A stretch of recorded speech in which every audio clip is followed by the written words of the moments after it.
감사합니다. 이 파일엔 3월 17일 목요일 슈똥라가 녹음돼 있습니다. 서울여자대학교 교육방송국은 코로나 감염 예방을 위해 마스크를 착용하고 방송을 진행하고 있습니다. 음질이 고르지 않더라도 양해 부탁드립니다. SWBS 여기는 진리의 소리, 젊음의 소리 서울여자대학교 교육방송국입니다. 그럼 지금부터 3월 17일 목요일 저녁 방송을 시작합니다.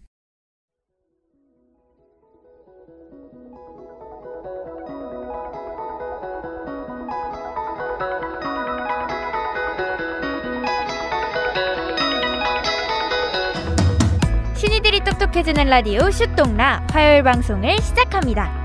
안녕하세요, 손지우입니다. 안녕하세요, 박소영입니다.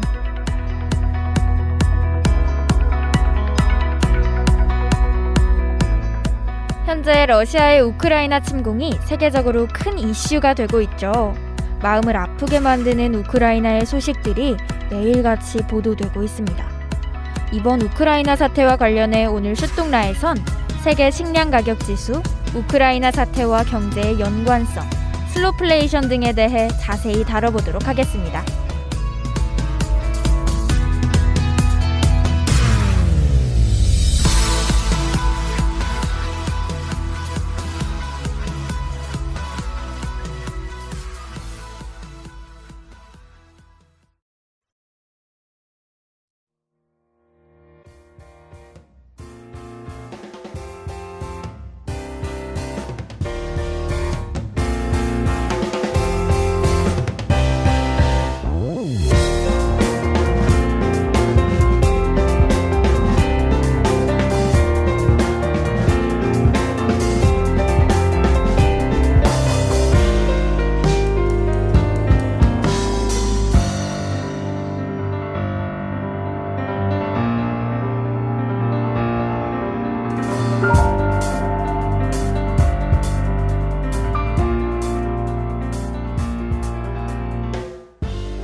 기자님, 오늘은 세계 식량 가격 지수, 우크라이나 사태와 경제의 연관성, 슬로플레이션 이렇게 세 가지 내용을 가져오셨네요.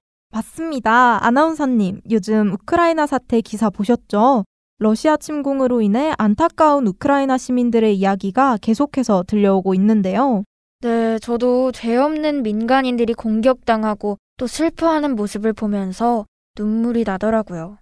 하루빨리 그들의 아픔에 끝이 나길 간절히 바라고 있습니다. 저도요. 이번 우크라이나 사태가 범세계적으로 정치적, 사회적 영향을 미치고 있지만 경제 측면에 있어서도 큰 파급력을 가져오고 있습니다. 경제 측면에서도요? 현재 코로나로 인해 이미 세계 경제에 큰 타격을 입은 상황 아닌가요? 맞아요. UN 식량농업기구에 따르면 올해 2월 세계 식량 가격 지수는 1월보다 3.9% 상승한 140.7포인트를 기록했다고 합니다. 오미크론 변이 바이러스 확산에 따른 공급망 차질과 더불어 우크라이나 사태의 지속으로 3월에는 더 상승할 전망이라고 밝혔습니다.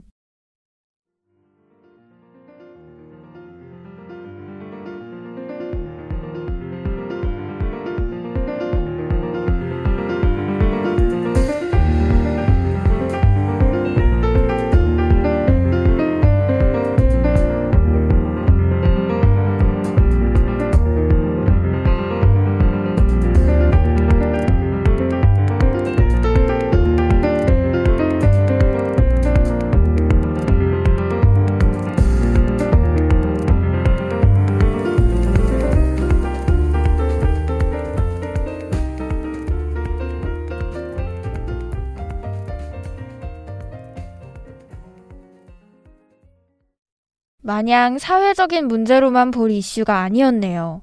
경제적인 문제도 배제할 수 없어 보이는데요. 그럼 기자님, 세계 식량 가격 지수가 정확히 무엇인가요? 세계 식량 가격 지수는 UN 식량농업기구가 곡물, 유지류, 육류, 낙농류, 설탕 등 55개 주요 농산물의 국제가격 동향을 모니터링해 발표하는 지수인데요. 이 지수를 통해 전 세계 농식품의 가격 변화를 파악할 수 있습니다. 그렇군요. 그럼 세계 식량 가격 지수는 어느 정도 수치가 적당한 걸까요? 현재의 세계 식량 가격 지수는 2014년부터 2016년 식량 가격의 평균치를 100으로 설정하고 현재의 가격 수준을 비교하고 있습니다. 예를 들어 현재 세계 식량 가격 지수의 값이 120이라면 식량 가격 수준이 20% 높다고 말할 수 있겠죠. 아까 기자님께서 2월에 140.7포인트라고 말씀해 주셨는데 설명을 들으니 물가가 얼마나 오른 건지 체감이 되네요. 이러한 현상이 오미크론 확산과 우크라이나 사태에서 비롯된 것이라고 이해하면 되는 걸까요? 네, 코로나로 인한 공급 차질, 이상기후 현상, 생산과 물류 차질 등으로 복합적이지만 우크라이나 침공 영향도 한몫하고 있다. 이런 식으로 생각해 주시면 될 것 같아요. 절대 타국의 일이라고 등한시해서는 안 된다는 경각심이 드네요.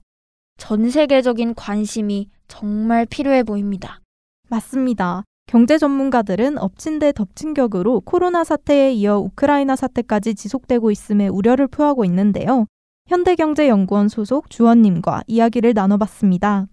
우리가 보통 오일 쇼크 70년대, 80년대 우리나라나 세계 경제가 경험했던 건 스태그플레이션이거든요. 그러니까 스태그플레이션이라는 거는 물가 상승률이 상당히 높고 성장률이 마이너스가 되는 경우로 스태그플레이션이라고 하는데, 이제 슬로우플레이션은 물가는 높은 거는 스태그플레이션과 똑같은데 성장률이 마이너스까지는 안 간다. 대신 이제 성장률 자체가 떨어진다는 게 이제 슬로우플레이션이거든요.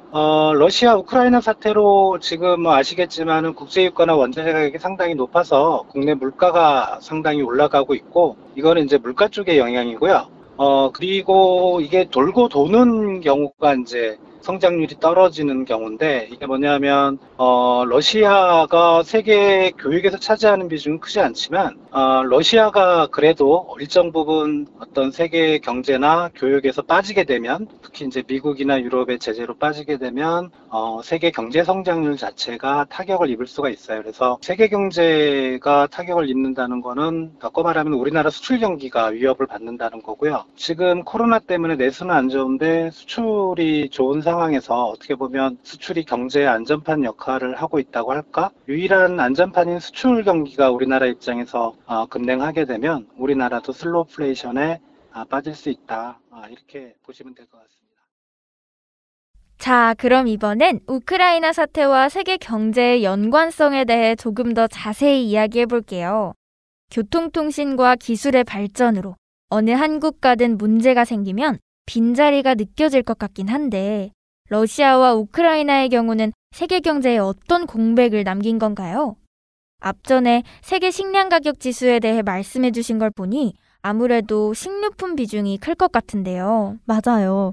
로이터 통신에 따르면 러시아와 우크라이나가 지난해 밀 수출 시장에서 차지한 비중이 29%에 이른다고 합니다. 세계 식량 가격 지수를 통해 아나운서님께서도 식료품 물가가 크게 영향을 받은 점은 와닿은 것 같으니 다른 분야에 있어서도 이야기를 꺼내보려고 해요. 다른 분야라면요? 바로 천연가스와 원자재인데요.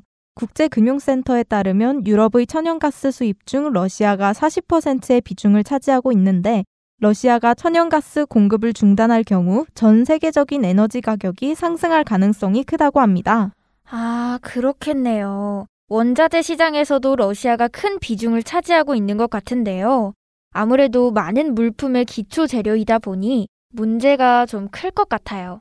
맞습니다. 아나운서님, 혹시 최근에 반도체와 관련된 회사들의 주식이 하락장을 이루고 있던 거 알고 계신가요? 기억나요. 설마 러시아가 반도체 원료 생산에 있어서 많은 비중을 차지하고 있던 거라는 말씀이신가요? 그렇죠. 러시아는 전 세계 원자재 시장에서 팔라듐 45.6%를 공급하고 있는데, 바로 이 팔라듐이 반도체의 기본 원료입니다.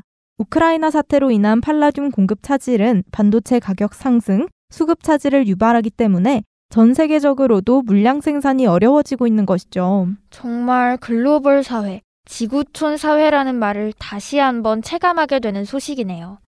지정학적인 문제가 세계적으로 작용하는 모습을 이렇게 또 한 번 배우게 됐습니다. 네, 그럼 우크라이나 사태에 대해 시민분들도 여러모로 걱정이 많으실 텐데요. MZ세대의 의견도 가져와 봤습니다. 저 처음에는 우크라이나 시민들의 소식과 뉴스를 보고 많이 안타깝고 슬펐는데 이게 점점 경제적인 측면에서도 문제를 유발하는 걸 보고 생각보다 상황이 심각하다는 걸 느꼈어요. 사회적인 영향력도 크지만 경제적인 영향력도 정말 큰 것 같더라고요. 빨리 전쟁이 끝나야 상황이 좀 정리가 될 것 같은데 안타까운 마음이 커요. 시민분께서는 우크라이나 사태에 있어 사회적으로 뿐만 아니라 경제적인 영향력도 무시할 수 없다고 생각하시는군요. 우크라이나 시민분들에 대한 관심이 가장 우선시되어야 하는 상황이면서도 우리나라의 경제가 우려되는 부분이 없지 않아 있는 것 같아요. 맞아요. 일단 국내 식료품 제조업계는 선물, 즉 미리 거래해둔 품목을 적극적으로 활용해 대비하고 있지만 우크라이나 사태가 장기화될수록 물품을 조달해와야 하니 비용이 증가할 수밖에 없다고 합니다. 특히 우크라이나는 흑해 지역 주요 밀 수출국이다 보니 밀값은 정말 급등해 있는 상황이에요. 저도 빵이나 라면 정말 좋아하는데 저번에 빵집에 갔더니 빵 가격이 이전보다 올라 있었던 기억이 나네요. 현 상황이 지속되는 한 당분간은 세계 식량 가격의 상승세가 불가피해 보입니다. 맞습니다. 우리나라는 더욱이 식량 자급률이 낮은 편이라 세계 식량 가격의 변동에 많은 영향을 받게 되는데요. 수입 가격이 큰 폭으로 오르면서 무역 수지가 2개월 연속 흑자를 기록하고 있는 상황입니다. 러시아가 유럽의 원유 수급에 절대적인 영향을 미치고 있다는 건 들었는데 아무래도 유럽에게만 국한되는 내용은 아닐 테니 우리나라의 유가도 상승했겠네요. 그렇습니다. 일단 아나운서님 말대로 국제 유가가 크게 상승했는데 유진투자증권 허재환 연구원님에 따르면 유가 상승은 원유 생산 및 수출국에게는 호재이지만 원유 수출입이 국내 총생산에 미치는 영향을 추정해보면 한국, 태국, 대만 등의 아시아 국가들이 가장 큰 피해를 입을 것이라고 예상했습니다. 아무래도 그렇겠네요. 역시 전쟁은 다방면으로 또 다수에게 많은 아픔을 가져오는 것 같아요. 이번에 우크라이나 사태로 사회적이나 경제적으로 많은 영향력이 있었는데 한국에 미친 영향도 굉장히 컸던 것 같아요. 사실 전쟁이 났을 때 우크라이나 시민들에 대한 걱정이 가장 컸는데 우리나라 경제에도 변화가 생기고 주식이나 물가 가격이 크게 변동하는 모습을 보면서 이게 단순히 관련 국가만의 문제는 아니라는 걸 깨닫게 되었어요. 기자님, 저 근데 아까부터 여쭤보고 싶었던 게 있었는데 아까 전문가 인터뷰 때 연구원님께서 슬로플레이션이라는 단어를 언급하신 것 같아요. 혹시 슬로플레이션에 대해 더 구체적으로 설명해 주실 수 있나요? 네, 아나운서님, 전문가님 인터뷰 잘 들으셨군요. 맞습니다. 슬로플레이션에 대해서도 이야기 나눠보려고 했어요. 슬로플레이션이란 느리다는 뜻의 슬로우와 물가 상승을 나타내는 인플레이션의 합성어로 경제활동의 성장세 또는 경기 회복 속도가 둔화된 상태에서 물가 상승이 나타나는 현상을 의미합니다. 한마디로 저성장, 고물가라고 할 수 있겠네요. 그렇군요. 그럼 연구원님의 말씀처럼 스태그플레이션보다 경기 침체의 심각성이 비교적 덜한 경우가 슬로플레이션이라고 이해하면 되는 거죠? 맞습니다. 다시 말해 경제 성장률이 마이너스로 내려간 상태에서 물가가 급등하는 스태그플레이션과 달리 마이너스 성장까지는 아니지만 저성장을 지속하는 상태에서 물가가 상승하는 현상이 슬로플레이션이라고 이해하면 됩니다.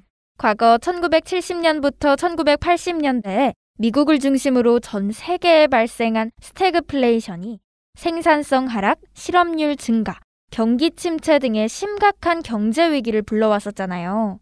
슬로플레이션은 이전에 발생했던 사례가 혹시 있을까요? 네, 슬로플레이션은 원자재 가격이 급등하였던 2005년과 2007년에서 2008년 사이, 그리고 2010년에서 2011년에 발생한 바 있습니다. 이번 슬로플레이션에 대한 우려는 10년 만에 다시 찾아온 것이라고 할 수 있겠네요.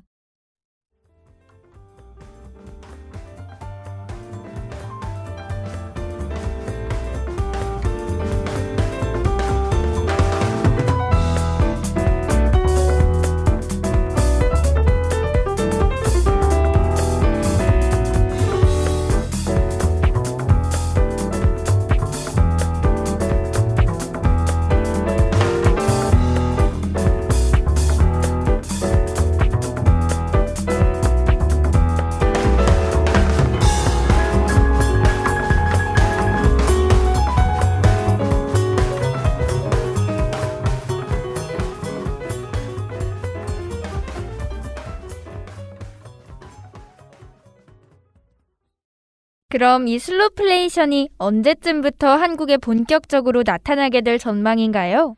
전문가들은 3월 후반부터로 예상하고 있습니다.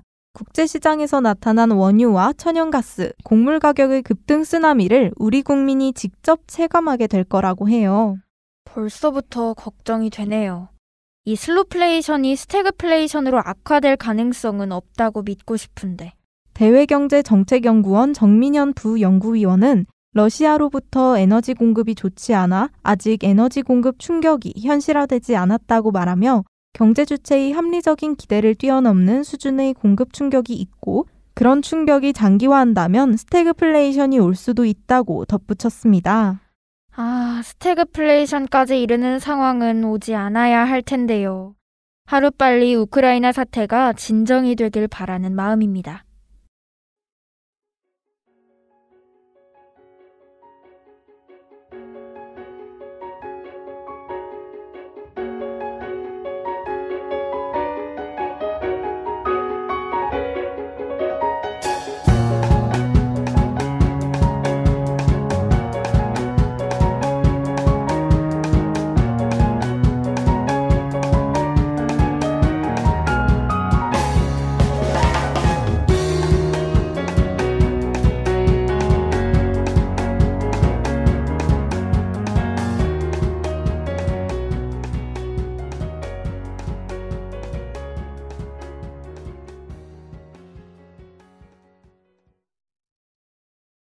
오늘은 기자님과 우크라이나 사태에 대해 경제적인 시각으로 바라보는 시간을 가졌는데 항상 감정적으로만 이슈를 바라보며 속상해하다가 이성적으로도 전 세계에 미칠 영향력을 생각하는 계기가 되어 새로웠어요.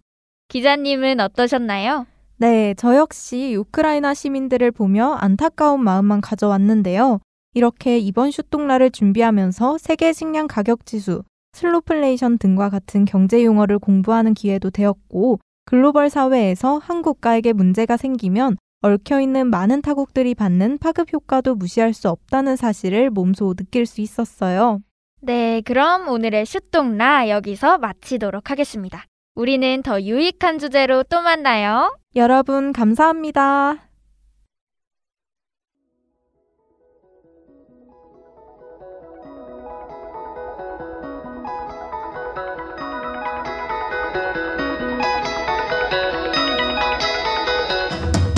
이상으로 슈니들이 똑똑해지는 라디오 슈똥라를 마칩니다. 지금까지 제작에 제51기 보도부 저널리즘 전공 2학년 박소향, 기술에 제51기 기술부 시각디자인 전공 2학년 임소원, 진행에 제51기 아나운서부 저널리즘 전공 2학년 손지유, 제51기 보도부 저널리즘 전공 2학년 박소향이었습니다.